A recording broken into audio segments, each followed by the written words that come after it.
As we get closer to a new year, you may have a goal to start a YouTube channel similar to this because you want to use more video content to help you grow your business. Stick around because in this video, I'm going to walk you through the very first steps you've got to do to get your YouTube channel set up to help you start growing your business. Welcome back. My name is Trina. If you are new to this channel, make sure you click subscribe because every Monday and Wednesday I'm posting new videos to help creative entrepreneurs just like you figure out how to use YouTube to grow your business. Now, the first way to get started using YouTube to grow your business is to start your YouTube channel, but where in the heck do you even get started? I know YouTube can seem like a brand new platform and it's overwhelming, but let me walk you through these first couple steps so I know you're getting started on the right foot. So the very first thing that you've got to do that so many people miss here on YouTube is choosing a niche. You have got to pick one topic to talk about on your channel as you first get started. Now, I know you may have multiple passions and you like woodworking and you like planners and you're a social media manager. Nunchuck skills, bow hunting skills, computer hacking skills. But you have got to pick just one thing for your YouTube channel to help start it grow. Once it starts going and it gets bigger, you can definitely branch out into these different passions. But to see growth on a YouTube channel as you get started, you've really got to hone in on one particular niche that you want to be known for. Ideally, this niche is going to tie back into your business and how you ultimately make money with your business. So if you are a social media manager, you're going to want to create a lot of content here on YouTube about social media management or how to grow a business on social media or how to start an Instagram, those types of topics. Unfortunately, if you try to put your hands in all these different pots, you're not really going to be remembered and people aren't going to have a reason to click and subscribe to your channel, which leads me into the second step you've got to do to get started here on YouTube. You have got to determine your value proposition for your channel. Now, what does that mean? So you've got to figure out what your what and your why is for your channel.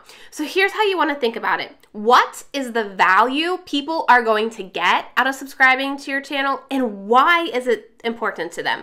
So the what is kind of just surface level and then the why gets down to the meat of it, like their emotion points. So if you are a social media manager, maybe your value proposition is helping you grow your social media channels. And the why is you want to get deeper, right? So you have no more overwhelm on managing your accounts, or so you finally are making money in your business. So when you pull that all together, your value proposition may sound like helping you grow your social media channels so you can finally make the money you deserve in your business.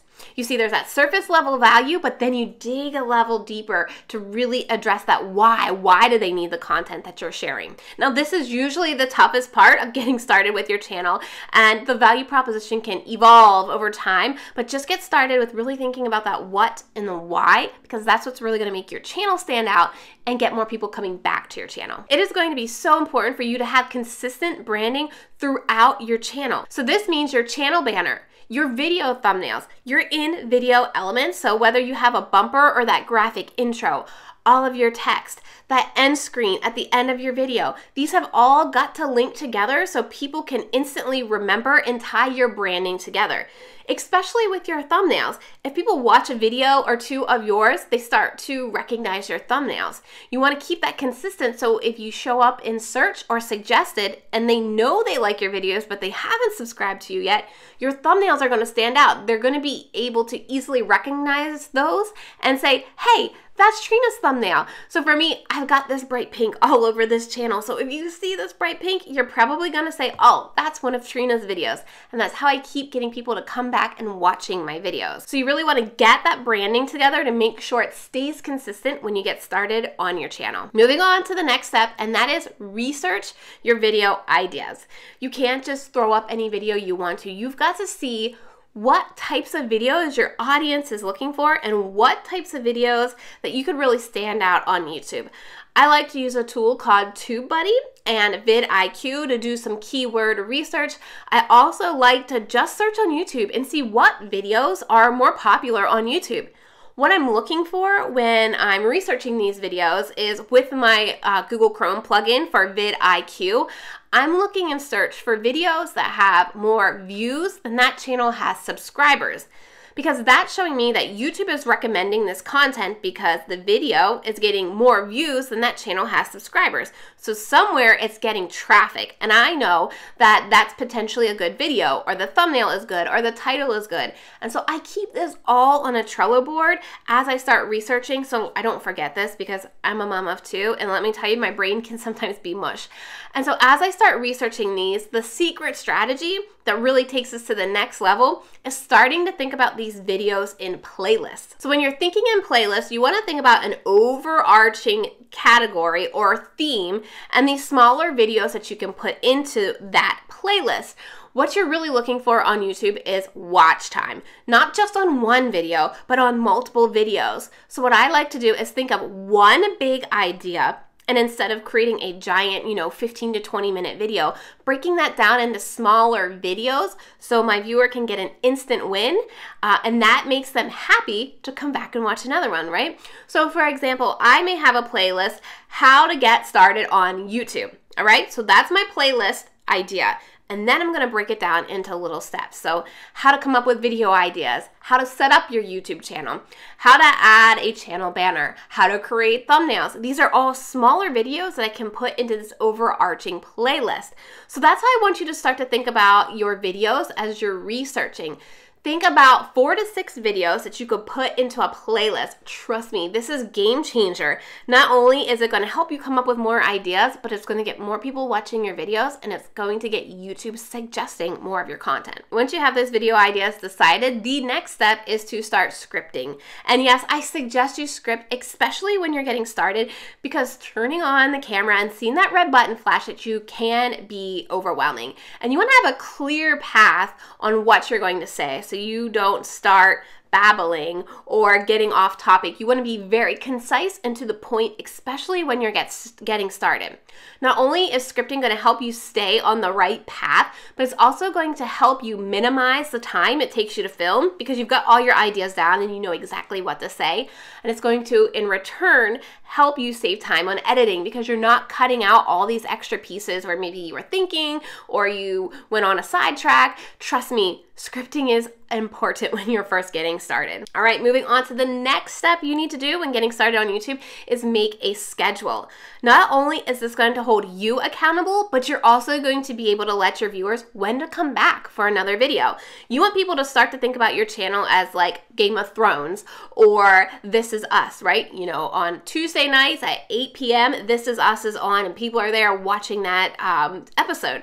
You want people to know, hey, I post new videos every Monday and Wednesday at 11 a.m. That's my channel schedule. So people sit down for lunch and they're getting ready and they say, oh, Trena's got a new video. Let me go over there and watch. They start to incorporate that into their routine. And the more views I can get on my video when I first get it published, the more valuable it's going to look to YouTube, because YouTube says, hey, this video has only been published for 2 hours and it already has, 100 views on it, because I already have those people incorporating my video release into their routine. So set a schedule to hold you accountable and to get people watching your videos on a routine. So the next thing you want to do is just start filming. I know equipment can seem scary, lighting, microphones, all of that stuff, but just start filming with what you have. You can get started with your phone, you can get started with your webcam, you can get started with whatever you want, but just get started. You aren't going to get better on video until you do it time after time after time again. So just start shooting videos. Those first ones aren't going to be good. Trust me, mine are terrible. But you've just got to start doing it to get into a groove, to get used to it. So just start filming. Don't worry about equipment. The one thing that I would think about is lighting. That's really what's going to make or break the quality of your video. So whether it's in front of a window, I have a window over here, or you grab some daylight balanced light bulbs from a hardware store or Target or Walmart and just put them in lamps, that's really the number one thing you need to do when setting up your videos, is really just make sure you have good lighting. Okay, so you've shot your videos. Let's get your actual channel on YouTube set up. So what you'll want to do is add that channel channel banner with your brand new value proposition and your schedule determined, you also want to add your about section. So you want to incorporate keywords that you want to be known for on YouTube in this about section, and you want to write about it in a conversational tone. Just don't throw all these keywords into a paragraph, just talk about them. So for me, it's on this channel, I give you YouTube tips to help you grow your YouTube channel for your business, to grow your business, those types of keywords. You'll also want to customize the homepage of your YouTube channel so it looks legit.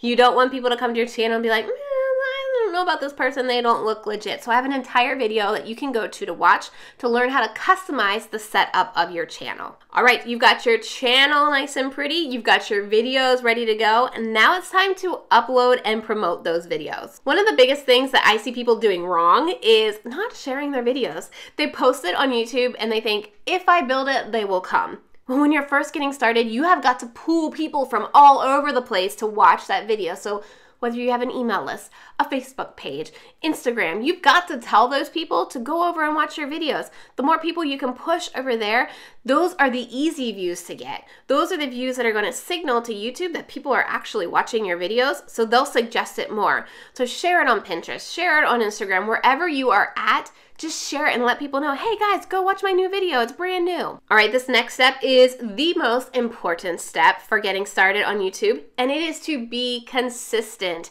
You want YouTube to recognize your channel as a consistent channel, bringing new content and new viewers to your channel. And the only way you're going to build this authority is if you stay consistent. That's why I told you to set a schedule. I also suggest batch filming. So for me, today I am filming about 10 videos so that they're done, and if something comes up in the next week or two, I'm not gonna have to worry about shooting another video to get up, because they're all going to be done, and it helps me stay consistent on YouTube. Honestly, YouTube loves consistency, and this is how you're gonna get into the graces of the YouTube search gods. I wanna know, what questions about getting started on YouTube do you have? Let me know down in the comments below, and I might just feature your question in my next video. Don't forget to subscribe for more tips and tricks every Tuesday. Don't forget to subscribe for new videos every Monday and Wednesday on how to use YouTube to grow your business. Thanks so much for watching. Bye.